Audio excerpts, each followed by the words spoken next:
Welcome back. You're watching Channel 1 Liverpool with me, Rifat Malik. Channel 1 Tobruk. Channel 1 Albert Dock. Time to take a look at the headlines now. Christopher Older was found dead. All political campaigning has stopped. Stand head to head with those who feel it's morally indefensible. Over 70 billion euro coins and notes flood their markets. Hello and salam. Welcome to the Muslim Viewpoint, powered by American Muslim Today.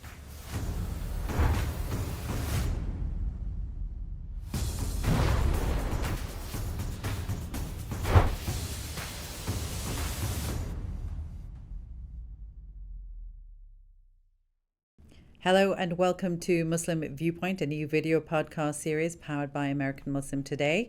I'm your host, Rifat Malik, and today we are continuing our Get Out the Vote series, and our guest is Ernest Lineberger, who is running as a Democrat for the U.S. House to represent Texas District 26, which includes Denton County and several other northern cities. I spoke to Ernest earlier today.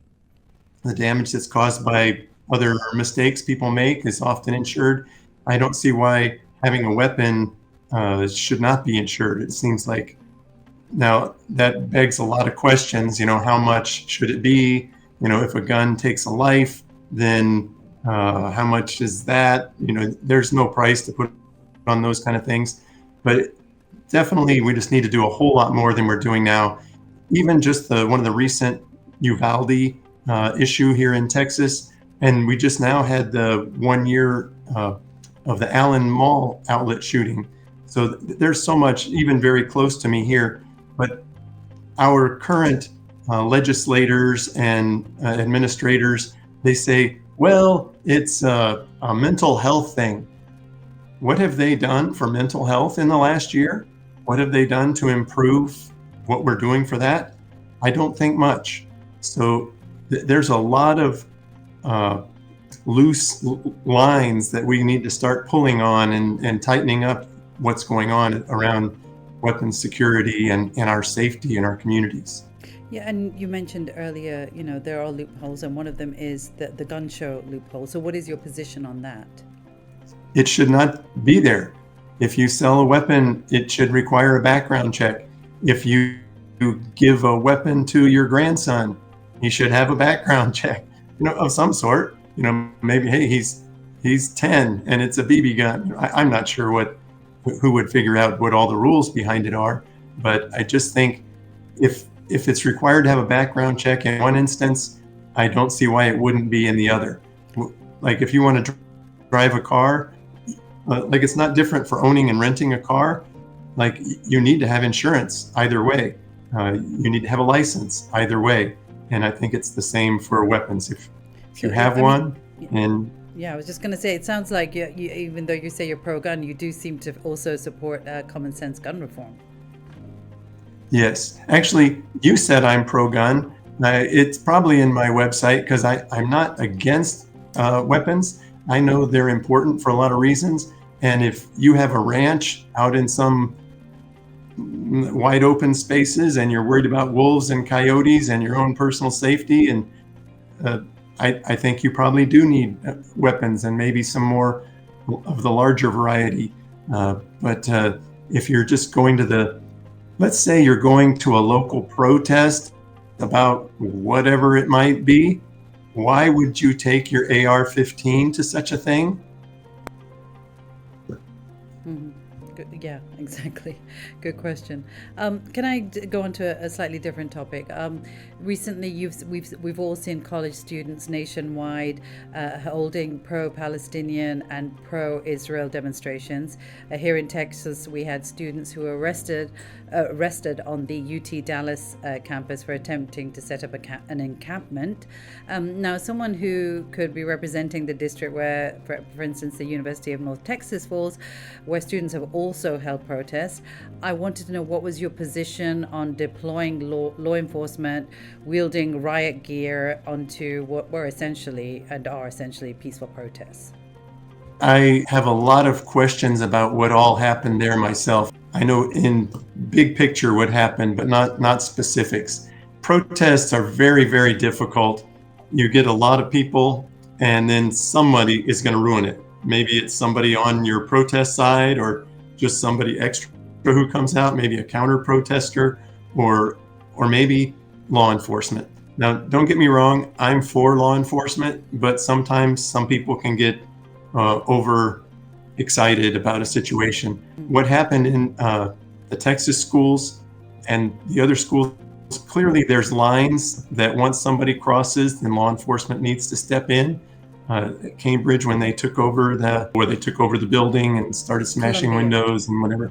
Well, it was Columbia, but and I it- don't believe that anybody smashed any Columbia. windows. I think they peacefully took over that building, but they obviously did take over the building. I think my question to you really is about about free speech. Is it protected in this country, even if it's speech that makes people uncomfortable? Obviously, the pro-Israel students will feel uncomfortable, just as I would say that the pro-Palestinian students would feel uncomfortable with, students supporting a country that has been accused of a plausible genocide by the international court. So I think what we've seen in Texas in particular, and by the Governor Abbott, is a specific targeting of pro-Palestinian students. He issued an executive order recently naming two Palestinian organizations. I think what a lot of our readers and listeners will want to know is, why are we targeting one group over another? Absolutely. Those are some of the details I'm not fully familiar with. I agree, everyone deserves to have their say peacefully. When I was very young, my father was in the Navy, and he spent time off the coast of Israel and Lebanon doing what America could do to try to keep the peace. When I was younger, or a little older, I was in the Navy, and I was off the coast of Lebanon watching the tracer bullets go back and forth and doing what my part to try to help keep the peace and support our peacekeeping teams ashore. And I've also been to Israel and Egypt and other places over there. Very exciting, adventurous times. And today, we still have a lot of violence over there. I was so proud of Jimmy Carter to get the Palestinian leadership and the Israeli leadership together and even shaking hands. It almost makes me emotional just thinking about it. And we were so close. And again, I don't know all the details, but I think the Israeli prime minister ended up getting assassinated and other things happened. But there is so much that has happened negatively in that region that no matter what point in time where you say, we're responding to what you just did to us, someone else is responding to what you did just before that, or something that happened just before that. What needs to happen is peace. I've seen a lot of good initiatives where instead of having a big rally, where just a couple people get together and they talk about what they have in common. Like, you have children, I have children, how do you raise your children? But eventually, I think we're going to get there. It's not going to be with bombs. It's not going to be with protests. It's going to be with people sitting down and meeting, whether it's the leaders or people that aren't leaders. So, obviously you mentioned your military background and your family's military background and your connection with the Middle East. Specifically right now, the situation is, as you know, that we have a imminent ground invasion of Rafah on the Egyptian border with Gaza. Do you support President Biden's position that there should be an immediate ceasefire, and that there should be humanitarian aid to the millions of Gazans who are facing, some are already experiencing famine and starvation, and obviously, those many thousands who have been killed and those who face almost certain death if the ground invasion goes ahead. So do you support an immediate ceasefire, irrespective of, whoever may be right or not? What is your position on that? Yes, I don't think war is the solution. I've been very close to war, and people who have not tend to think war is more of a solution than people who have. Destruction is not the answer. We need to have peace. There's too much collateral damage that we know is going to happen. Mm-hmm. Well, I mean, I appreciate your sentiments, but I think that a lot of Palestinians in the region and all over the world would beg to differ with the idea that America has supported Palestinian rights. If that was the case, then we would have had an end to the occupation and their rights reinforced, and maybe followed international law, UN resolutions calling for the end to settlements and the right for Palestinian self-determination. So I think that perhaps America may, for many Muslims and for many people who believe in human rights, perhaps America's record hasn't been the best. But I wanted to go back to more domestic issues. I wanted to talk about immigration reform. I know. Could I mention settlements? Yes, One yeah, second? absolutely. Please do. I do not understand how anybody thinks that's the way to go. It seems to me that we should have drawn some lines. What makes good neighbors is good fences. We should have said, you're up to here, we're up to there, and let's support each other if we have to cross the border for work or whatever. To just continue to cross the line and build another settlement and cross the line and build another settlement. Again, looking at history, I know that back in, I think it was 91, it was Bush Sr., he actually conditioned support aid, or I think it was the loan that America has been giving to Israel for many years, on the two sides sitting down and an end to settlements, or the expansion of settlements. And he actually managed to get both sides to come together. And then a couple of years later, back, I think it was in 93, you had the Oslo Peace Accords. So I think if America used its influence more strategically and perhaps more fairly, then perhaps there could really be change in that region. And as you say, the United Nations has said that the settlements are illegal because that land is designated for a future Palestinian state. So unless you have, unless you believe in a two-state solution, then of course there never will be peace in that region. But yeah, going on to the issue of immigration. So a large portion of the Muslim community are obviously immigrants, and we also have Latinos, and in fact, I think something like 8% of the Muslim population are Latinos. So I wanted to know, as Texas has now become a majority-minority state, as a border state, immigration reform is on the ballot. I think your website mentions Congress should pass workable immigration reform, and I wanted to know what that would entail in your view. Well, I think we probably got at least 80% of the way there on that bill that the Senate negotiated with Senator Lankford. There's multiple issues, but I think the reason we handle it so poorly is money. There is a higher volume of people who feel they have a want or a need to come to the United States than we can manage. So right now, the people that are coming in are mostly released until their court date, which might be 6 years away. We definitely need to protect the border. There's two issues that get lumped: border security and immigration. We need to understand what our goals are. What are we willing to accept? We have about 330 million people in the United States, I believe. And are we willing to accept 1 million more per year? Is that too many? We used to say they're taking your jobs, but unemployment is very low and has been recently. And I think we have the opportunity to have even more jobs. So I don't think that's the issue. I think we need to make sure that our supply system is sufficient, because the cost of just groceries seems to be going up. So why are we not supplying enough to maintain the demand? And we should work towards that. And we also know that a lot of these immigrants are doing the kind of work that the average American doesn't want to do. So we actually need them for our economy and for, our daily sort of living. So, it's there has to be a way, I guess, of trying to integrate them into the economy and into the way of life that we have in this country. I just wanted to ask you something about our own audience, which is primarily American Muslims. I'm not sure if you're aware, but we have a burgeoning Muslim population in the Dallas-Fort Worth area. I wonder if you've been able to connect with our communities, and whether you've been able to make any outreach to some of our mosques or our community organizations, and what kind of feedback have you had about your candidacy? Yes, well, thank you for asking. So I'm still employed at Texas Instruments. I am not a lifelong politician.